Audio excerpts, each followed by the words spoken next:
Bismillahirrahmanirrahim. Nahmeduhu ve nesta'inuhu. Vessalatu vesselamu ala Resulih.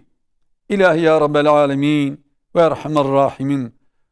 Rahmet kapılarının açıldığı, mağfiret ve şefkat kapılarının sonuna kadar açık olduğu, sevgi, birlik ve beraberlik kapılarının açıldığı bu mübarek Ramazan ayı içerisinde Ya Rabbel alemin ve erhamer rahimin bizim İslami ve insani duruşumuzu, kimliğimizi, aidiyetimizi, mesuliyet ve mansubiyetimizin bilincine varıp ona göre hayatımızı sürdürmeyi bize nasip-i müyesser eyle.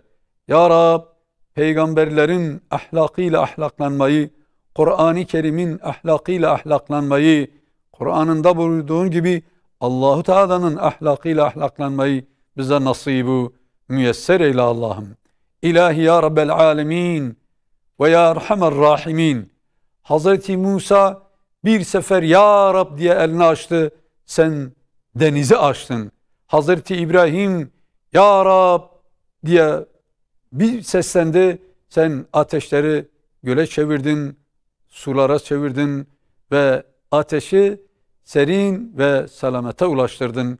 Ya Rabbi, tabii ki biz Musa ve İbrahim değiliz ama onların yolunda yaşamaya çalışıyoruz. Ya Rabbi bizim de dualarımızı kabul eyle. Allah'ım ruhumuzda insani ve İslami değerlerimizin o kadim medeniyetimizdeki o değerlere dönüş yapabilecek bir duygu ve düşünceyi bu Ramazan ayında bize nasip eyleyip bu güzellikleri verdikten sonra ömrümüzün sonuna kadar insani ve İslami değerlerimizi taşıyabilecek bir onur ve duruşu bize nasip eyle.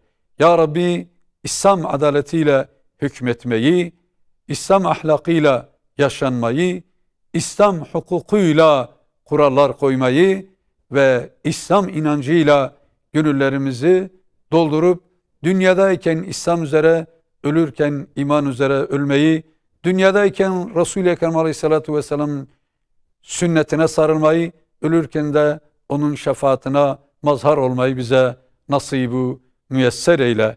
Amin. Amin ve selamun alel murselin. Velhamdülillahi Rabbil alemin. Amin.